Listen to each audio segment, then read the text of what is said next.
అందరికీ నమస్కారం అండి. తెలుగు కథల వేదికకు స్వాగతం. ఈరోజు ప్రముఖ రచయిత పుట్టగంటి గోపీకృష్ణ గారు రచించిన సీతమ్మ కళ అనే చక్కటి కథను విందామండి. ఈ కథ కథల పోటీలో కన్సోలేషన్ బహుమతి పొందిన కథ. ఈ కథ సెప్టెంబర్ 27, 2015 ఈనాడు ఆదివారంలో ప్రచురితమైనది. ఇక కథలోకి వెళితే 60 ఏళ్ల ముందు మాట. ఎండ పెళ్ళున కాస్తోంది. ఆ ధ్యాసే లేనట్లు ఇద్దరు అమ్మాయిలు డొంక మీద సీమ తుమ్మకాయలు ఏరుకొని ఓణీలో మూట కట్టుకుంటున్నారు. చాలినన్ని పోగయ్యాయి అనుకున్నాక దూరాన ఉన్న రావి చెట్టు నీడకు చేరారు. ఒక్కొక్క కాయ ఒలుచుకుని తింటూ, రాత్రి నాకు భలే కలొచ్చింది అంది లక్ష్మి. కలంటే అడిగింది సీత. నువ్వు తెలిసి అడుగుతావో తెలియక అడుగుతావో అర్థం కాదు. కలంటే ఏంటంటే నేనేం చెప్పేది? కలరాని మనుషుంటాడా అంది లక్ష్మి. నిజం ఒట్టు, నాకెప్పుడూ కల రాలేదు అంది సీత.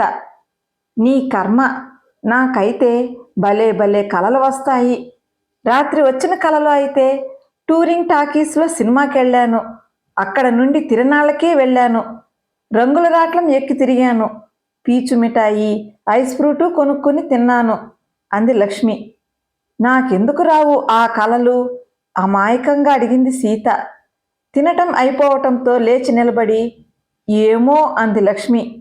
సీత కూడా ఆమెతో కలిసి నడవటం మొదలుపెట్టింది. వచ్చే నెల స్కూల్ తెరుస్తారంట. నీ 7వ క్లాస్ పుస్తకాలు నాకే ఇవ్వాలి. సరేనన్నట్లు తలూపింది. కానీ సీతకి స్కూల్ సంగతి గుర్తురాగానే మనసులో దిగులు వేసింది. ఆ ఊరు స్కూల్లో 7వ క్లాస్ తర్వాత చదువు లేదు. ఇంకా పైన చదవాలంటే 5 మైళ్ళ అవతల ఊరికి వెళ్ళాలి. దానికి ఆమె తండ్రి ఒప్పుకోడు. ఆడపిల్లకి ఇంతకంటే చదివేందుకు? అంత దూరం ఆడపిల్లని పంపటం కుదరదంటే కుదరదు అని కరాఖండిగా చెప్పిన ఆయన మాటలు గుర్తుకొచ్చి సీతకి తండ్రి మీద కోపం తన్నుకొచ్చింది. తండ్రి మరీ చెడ్డవాడేమీ కాదు. తను అడిగినవన్నీ కొనిస్తాడు. టౌన్కి వెళ్ళినప్పుడల్లా మిఠాయి తెస్తాడు. పండగొచ్చిందంటే కొత్త బట్టలు కొనిపెడతాడు. కానీ ఈ విషయంలోనే ఎందుకంత పట్టుబడుతున్నాడో ఆమెకు అర్థం కాలేదు. మామూలుగా తండ్రిని ఒప్పించడం ఎలానో సీతకు బాగా తెలుసు. తను అడిగింది ఆయన ఒప్పుకోనప్పుడు ఏడుపు మొహం పెట్టి దిగాలుగా కూర్చుంటే చాలు, ఆయనే దిగి వస్తాడు. ఇవాళ ఆ మంత్రమే ప్రయోగించాలనుకుంది. ఎదురు వచ్చిన తల్లిని వాటేసుకుని నాన్నని అడిగావా? ఆశగా అడిగింది సీత. ఏమని?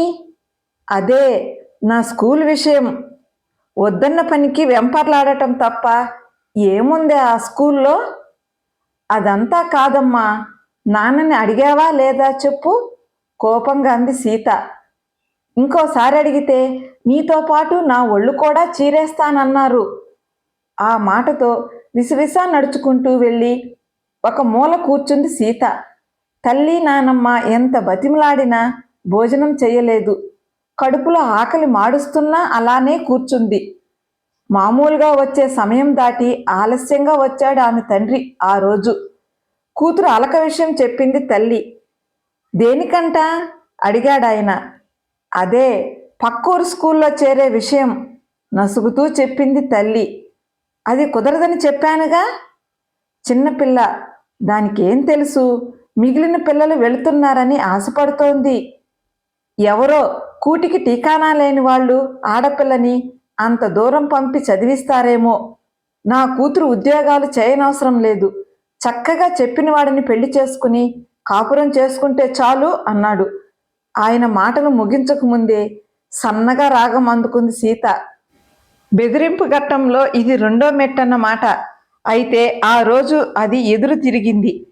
అది ఏడ్చి గగ్గోలు పెట్టినా నా నిర్ణయం మారదని చెప్పు గట్టిగా అరుస్తూ చెప్పాడాయన. ఇవాళ రేపో పక్కూరి మున్సబు గారు దీన్ని చూసుకోవటానికి వస్తామన్నారు. వాళ్ళ అబ్బాయికిచ్చి ముడిపెడితే నా బాధ్యత తీరుతుంది. అసలే వాళ్ళకి ఘోష ఎక్కువ. ఇక నుండి ఊరి మీద పడి తిరగటం తగ్గించి ఇంటి పట్టున ఉండమని కూతురికి చెప్పు. చెప్పదలుచుకున్నది చెప్పి లోపలికి వెళ్ళిపోయాడు. సీత పెడుతున్న రాగం ఆగిపోయింది. స్కూల్ సమస్య కంటే పెద్ద సమస్య వచ్చి పడింది ఇప్పుడు. ఆ మునసబెవడో, వాడి కొడుకెవడో, వాళ్ళు వచ్చి తనను చూస్తే ఏం జరుగుతుంది? పెళ్ళవుతుంది. ఆ తరువాత తనని తీసుకువెళ్ళిపోతారు. ఇంక అమ్మని చూడటం కుదరదా? ఈ ఊరు, ఈ స్నేహితులు ఎవరూ ఉండరా అన్న ఆలోచనతో సీతకి నిజంగా ఏడుపొచ్చింది. నాకీ పెళ్లి వద్దు అంటున్న సీత మాటలు ఎవరూ వినిపించుకోలేదు. నేనా ఊరు వెళ్ళను అంటున్న మాటలు విని నవ్వుకున్నారు. ఎప్పుడూ సాయానికొచ్చే అమ్మ కూడా సీత తరపున మాట్లాడలేదు. మునసబు గారి సంబంధం అంటే మాటలా? నాన్న అన్నీ ఆలోచించే చేస్తారు, అంతా అదే అలవాటవుతుంది అని తేల్చేసింది. ఆ తర్వాత సీత మాట ఎవరూ పట్టించుకోలేదు. వాళ్ళు రావటం, సీతను చూసుకోవటం, సీత నచ్చటం అన్నీ వేగంగా జరిగిపోయాయి. పెళ్లి కుదిరింది. ముహూర్తాలు పెట్టుకున్నారు. సీత ఎంత ఏడ్చినా ఇక తనకు పెళ్లి తప్పదని నిర్ణయానికొచ్చింది. అన్ని రోజులు తండ్రంటే ఉన్న ఇష్టం ఆవిరైపోయింది. తనని కావాలని కష్టాల సుడిగుండంలోకి నెడుతున్న రాక్షసుడిలా కనిపించాడు తండ్రి. నాన్న వలనే నాకీ తిప్పలు, నాన్నే లేకపోతే అన్న ఆలోచన కూడా వచ్చింది. కానీ లేకుండా ఎందుకు పోతాడు, చచ్చిపోతే తప్ప అని మనసులో అనుకుని తన ఆలోచనలకు తనే సిగ్గుపడి తప్పు తప్పు అనుకుని పడుకుంది. ఆ రాత్రి ఏడ్చి నిద్రలోకి జారుకున్న సీతకి మొదటిసారి కలొచ్చింది. కలలో తండ్రి చనిపోయి కనిపించాడు. ఉలిక్కిపడి నిద్ర నుండి లేచింది సీత. చాలాసేపు అది కలని ఆమెకు అర్థం కాలేదు.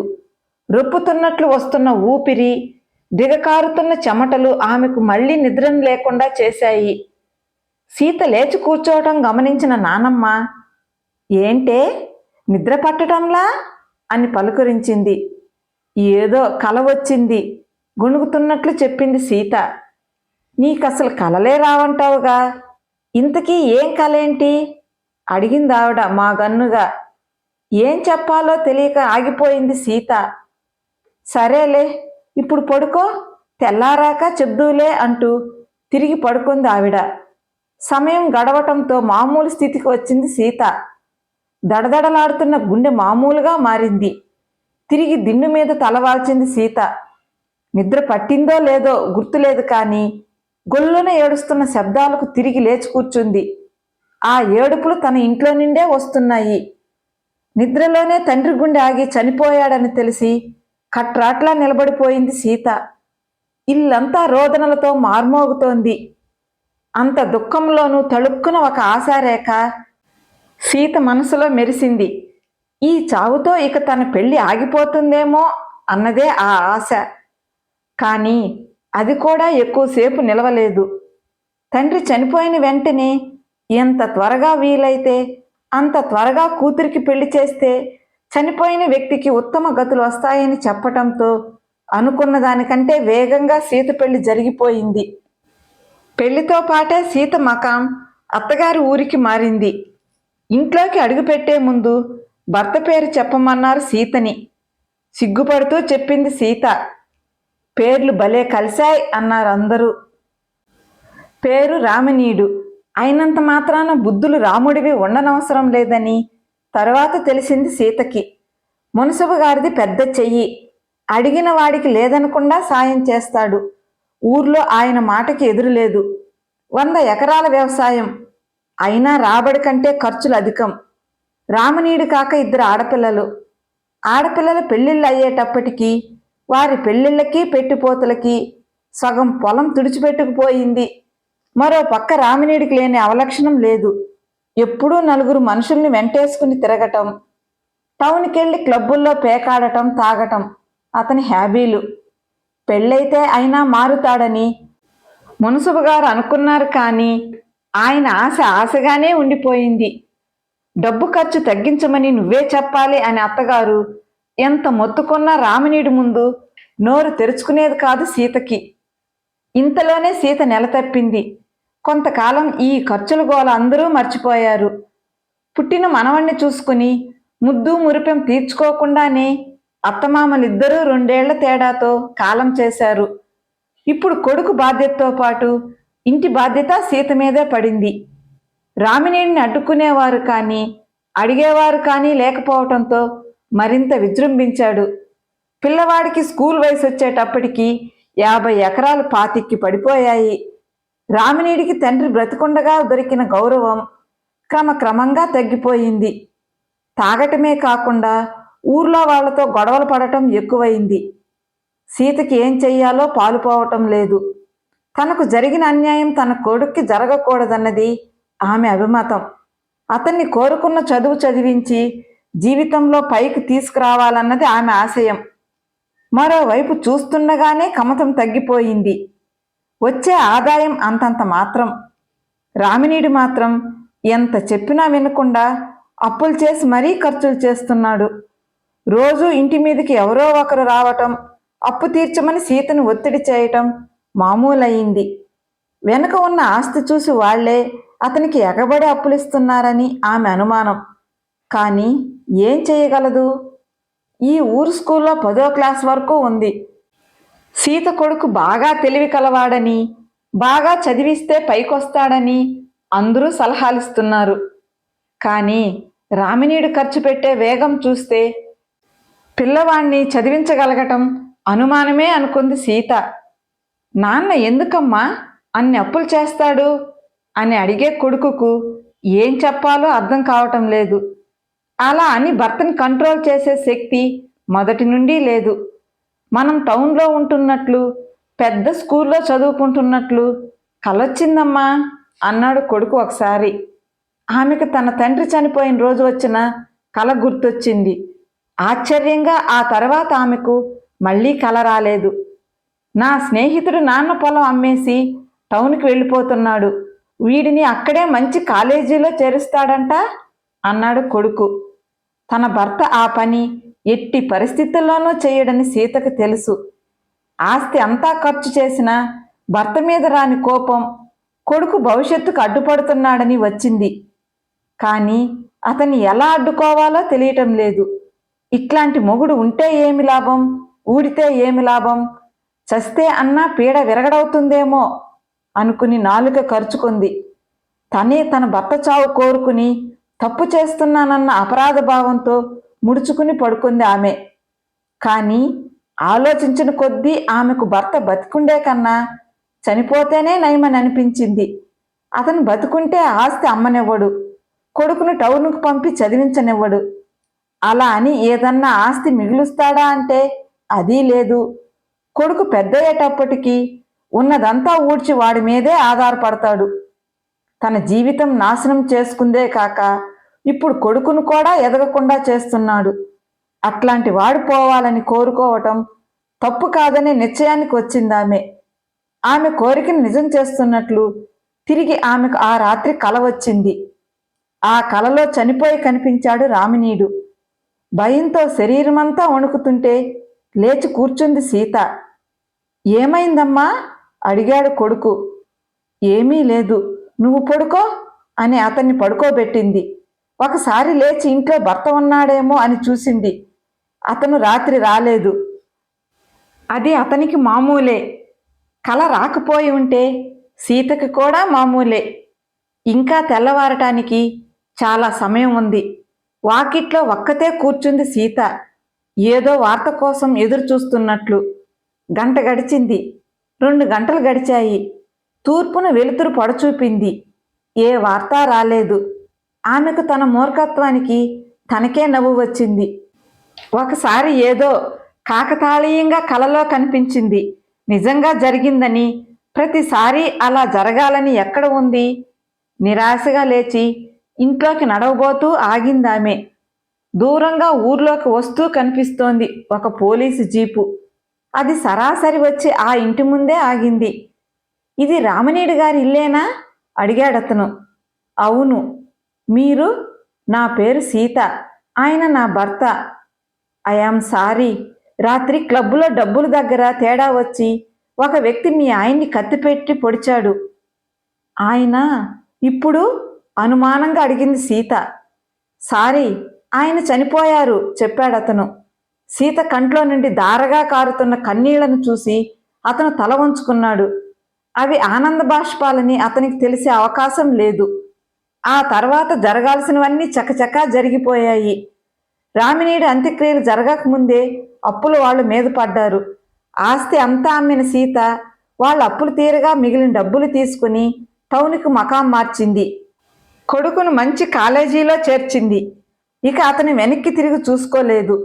అంది వచ్చిన అవకాశాలు ఉపయోగించుకున్నాడు. డాక్టర్ అయ్యాడు. బాగా డబ్బు ఉన్నవాళ్ళు కోరి మరీ పిల్లనిచ్చి పెళ్లి చేశారు. సొంత హాస్పిటల్ కట్టుకున్నాడు. సంపాదన లక్షల్లో నుండి కోట్లలోకి మారింది. వాడికి పిల్లలు పుట్టారు. వారందరినీ చూసుకుంటూ తన శేష జీవితం గడపవచ్చు అనుకుంది సీత. కానీ ఆమెకు ఆ అదృష్టం కూడా దక్కలేదు. వస్తున్న డబ్బుని ఏం చేసుకోవాలో తెలియని డాక్టర్ కొడుకు నగరం నలుమూలలా ఇల్లు కట్టించాడు. అయితే ఏ ఇంటిలోనూ తల్లికి చోటు కల్పించలేకపోయాడు. ముసలి సీత ఇప్పుడు ఎవరికీ అవసరం లేదు. ఉన్న ఆస్తినంతా ఆరగించటం తప్ప వాళ్ళు నా కోసం చేసింది ఏముంది అంటాడు కొడుకు. తండ్రి చేసిన తప్పుల్ని తల్లి మీద రుద్దుతున్నానని అతను అనుకోలేదు. ఆవిడ మంచిదే కానీ ఈ వాతావరణానికి అడ్జస్ట్ అవ్వలేదు అని అందరి ముందు అంటుంది కోడలు. ఆమెను ఇక్కడ నుండి పంపిస్తే తప్ప వీలు లేదని ప్రైవేటుగా భర్తకు వార్నింగ్ ఇచ్చింది. మనవడు మనవరాలు ఉన్నారు, కానీ వారికి నాయనమ్మంటే పని చేయని పని మనిషి అని తప్ప మరో రకంగా తెలియదు. భార్య ఒత్తిడికి లొంగక తప్పలేదు అతనికి.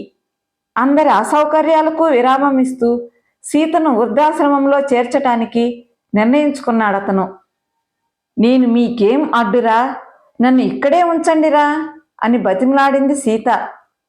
నీకు తెలియదులేమ్మా, నీకు అక్కడే బాగుంటుంది. ఆమె మాట వినిపించుకోకుండా అనటమే కాదు, సీతని ఆశ్రమంలో వదిలి వెనక్కి చూడకుండా వచ్చేశాడు. దూరంగా వెళ్ళిపోతున్న కొడుకును చూస్తుండిపోయింది సీత. అలా చూస్తున్న ఆమెకు మనసులో ఒక ఆలోచన వచ్చింది. ఆ ఊహకే శరీరం జలధరించినట్లయి పక్కనున్న స్తంభం పట్టుకుని నిలదొక్కుంది. ఆ తరువాత సీత మరి నిద్రపోలేదు. గంట తర్వాత గంట గడిచింది. గంటలు మారి రోజు అయ్యింది. ఆమె కళ్ళు విషాదాన్ని నిర్వేదాన్ని వర్షిస్తున్నాయి. మొదటి రోజు ఎవరూ ఆమె నిద్రపోకపోవటాన్ని గమనించలేదు. రెండో రోజు గమనించినా పట్టించుకోలేదు. మూడో రోజు వస్తున్న నిద్రను ఆపుకోవటానికి సూదితో శరీరాన్ని గాయపరుచుకుంటున్న సీతను ఆపకుండా ఉండలేకపోయాడు అక్కడ కేర్ టేకర్. అతను ఎంత బతిమిలాడినా ఆమె మంచం మీద పడుకోవటానికి కూడా అంగీకరించలేదు. ఆశ్రమం నిర్వాహకులు కొడుక్కి ఫోన్ చేశారు. అలా అయినా ఇంటికి తీసుకువెళ్తానని ఆమె అలా చేస్తోంది. అలా ఎన్ని రోజులు చేయగలదు? అన్నీ అవే సర్దుకుంటాయి అన్నాడు తప్ప అతను రాలేదు. 5వ రోజు సీత పూర్తిగా నీరసించిపోయింది. ఆల్కహాల్ తాగిన వ్యక్తి శరీరం మీద కంట్రోల్ కోల్పోయినట్లు ఆమె శరీరం నిలకడలేక తూలుతోంది. మా అమ్మగారు, మీరు ఇలాగే ఉంటే స్పృహ కోల్పోతారు, కాసేపు నిద్రపోండి అన్న కేర్ టేకర్ మాటలు ఆమె వినిపించుకోలేదు. నేను నిద్రపోకూడదు నాయనా అంది నీరసంగా. ఇలా అయితే ఇంజెక్షన్ ఇచ్చి నిద్రపుచ్చవలసి ఉంటుంది అన్నాడతను. మీరు అలా చేస్తే మెలకువ రాగానే బావిలో దూకుతాను. మాట్లాడే ఓపిక లేకపోయినా మాటలు కూడబలుక్కుని చెప్పింది సీత. ఓటమిని అంగీకరించి తిరిగి సీత కొడుక్కి ఫోన్ చేశాడు ఆ కేర్ టేకర్. ఆమె మా మాట వినటం లేదండి. ఆమె ఆరోగ్యం కూడా పూర్తిగా క్షీణించింది. మీరు ఆమెను వెనక్కి తీసుకువెళ్ళటం మంచిది. ఎట్టికేలకు విసుక్కుంటూ వచ్చాడు సీత కొడుకు. ఎందుకమ్మా ఇలా ఏడిపిస్తున్నావు? ఎవరిని సాధించాలని అంటూ ఆమె పక్కన కూర్చున్నాడు అతను. నీ మంచి కోసమే అక్షరం అక్షరం కూడబలుక్కుంటూ అంది సీత. ఏమిటమ్మా నా మంచి? ఇలా చేసి నాకు ఏం మంచి చేస్తావు? చెప్తాను.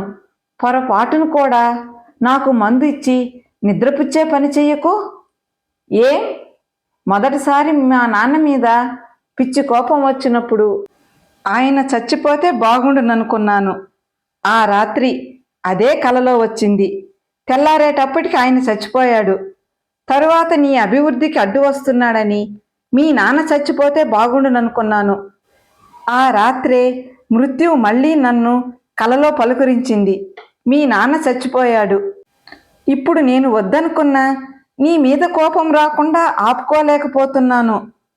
షాక్ తిన్నట్లు లేచి నిలబడ్డాడు కొడుకు. అంటే నేను చచ్చిపోవాలనుకుంటున్నావా? కాదురా కన్నా, నువ్వు 100 ఏళ్ళు బతకాలనుకుంటున్నాను. నాకు తెలియకుండానే నా మనసులో ఏ మూలో నీ మీద కోపం ఉంటే పొరపాటున నిద్రపట్టి నాకు కలలో ఏదన్నా అశుభం కనిపిస్తుందేమో అని నిద్రపోవటమే మానేశాను. అంతే తప్ప నిన్ను సాధిద్దామని కాదు. నిద్రలేక నేను చచ్చిపోయినా పర్వాలేదు, నిద్రపోయి నిన్ను చంపుకోకూడదని ఇలా చేశాను తల వాలుస్తూ అంది సీత. కథ సమాప్తమండి. కథ నచ్చితే లైక్ చేయండి. మీ అభిప్రాయాన్ని కామెంట్ రూపంలో తెలియజేయండి. ఇలాంటి మంచి మంచి కథలు వినడానికి మన ఛానల్ని సబ్స్క్రైబ్ చేసుకోండి. కథ విన్నందుకు ధన్యవాదాలండి. మరలా మరో చక్కటి కథతో కలుసుకుందామండి. అంతవరకు సెలవా మరి.